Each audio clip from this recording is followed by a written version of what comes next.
बारी है आज के महा उपाय की। आचार्य जी से जानेंगे क्या है आज का अचूक महा उपाय।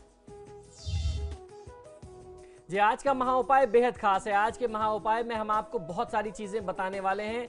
आजकल अक्सर लोग हमसे ये प्रश्न करते हैं, खासतौर पे महिलाएं, हमारी बहनें अक्सर ऐसा प्रश्न करती हैं कि कोई ऐसा उपाय बता दिया जाए जिससे आपके पतिदेव की जो बुरी आदतें हैं वो छूट जाएं।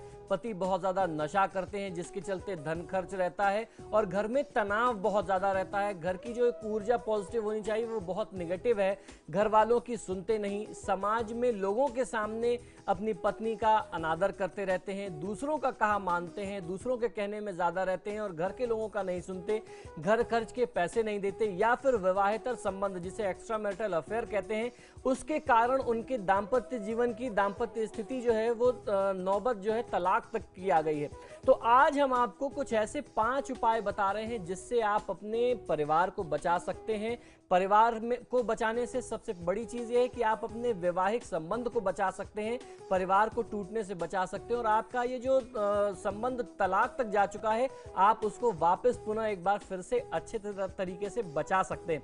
तो सबसे पहला उपाय, जब आपके सामने किसी भी व्यक्ति के सामने ऐसी परिस्थिति आ जाए तो आपको सबसे पहले क्या करना है, ऐसी परिस्थिति में पति पत्नी दोनों की कुंडली किसी योग्य आचार्य को आप दिखाएं। ग्रहों की अनुकूलता को देखते हुए, ग्रहों की परिस्थिति को देखते हुए आपको उनका प्रॉपर तरीके से ट्रीटमेंट करना चाहिए, निदान करना चाहिए, क्योंकि ग्रहों की कुछ परिस्थितियां, विशेष परिस्थितियां कभी कभी ऐसी भी बन जाती हैं जो व्यक्ति को गलत कार्य करने के लिए प्रेरित करती हैं या संबंधों में विघटन की, बिखराव की स्थिति लाती हैं। और ग्रहों की स्थिति क्या है कि वो हमेशा बदलती रहती है, प्लैनेट्स डायनामिक होते हैं, चेंज होते रहते हैं। तो आपको समय पर उनका ट्रीटमेंट कर लेना, उनका उपाय निदान कर लेना बहुत अच्छा लाभ दे सकता है, आपके टूटते पारिवारिक स्थिति को बचा सकता है। उपाय नंबर 2 ये है कि अगर ऐसी परिस्थिति किसी महिला के सामने आ जाए तो आपको क्या करना है, अब मैं आपको बताता हूं।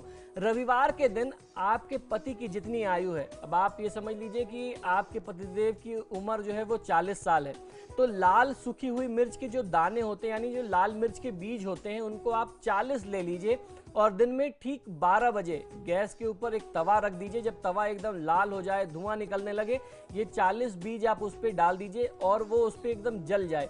जब आप ऐसा तवे पे कर रहे हो तो आपको ऐसे समय में ये प्रयोग करना है जिस समय आपके पतिदेव आपके घर में हो, और अगर वो आपके आसपास नहीं है तो आप उनको अपने आसपास बुला सकते हैं, जिससे ये धुआं, ये गंध जो है उन्हें लगना चाहिए। जब ये उन्हें लगेगा और ये प्रयोग आप नियमित 3 रविवार करेंगे तो जितनी भी प्रकार की बुरी आदतें हैं, जो कुछ भी उनके साथ ऊपरी बाधा है, वो तत्काल दूर हो जाएगी और वो परिवार के कहने के अनुसार ही काम करने लगेंगे, उनको एक सद्बुद्धि की प्राप्ति होगी।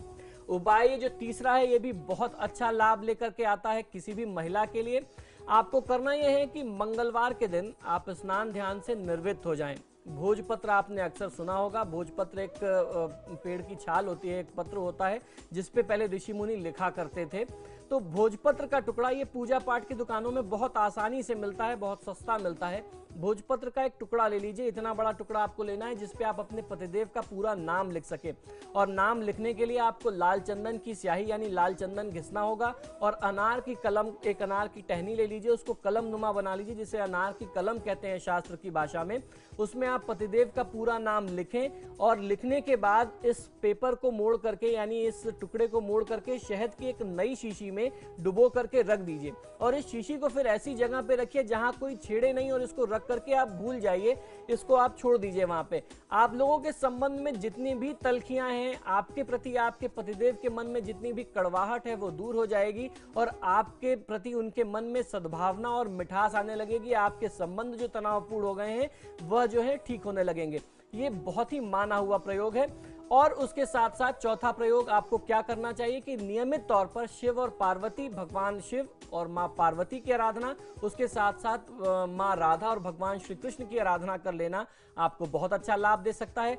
शुक्रवार के दिन मां पार्वती को सुहाग सामग्री अर्पित करना और पार्वती मांगल्य, मंगला गौरी स्तोत्र जैसे पाठों का आपको प्रयोग करना, पाठ करना नियमित तौर पे बहुत अच्छा लाभ लेकर के आता है। ये कुछ ऐसे छोटे छोटे सामान्य से प्रयोग हैं जिससे आपके संबंध में जो बिखराव की स्थिति है, तलाक की स्थिति है, या अक्सर लोग कहते हैं हम लोगों से how to get my husband back, आप इस तरीके से इस प्रयोग को कर सकते हैं। आपके संबंधों में जो तनाव है वो तत्काल दूर होंगे और आपका वैवाहिक संबंध पहले की तरह फिर से सुखद और सौहार्दपूर्ण हो जाएगा। बहुत बहुत शुक्रिया आचार्य जी। इसके साथ ही आपके सितारे में आज के लिए बस इतना ही। कल फिर हम आपसे मिलेंगे। खबरों के लिए देखते रहिए समाचार प्लस।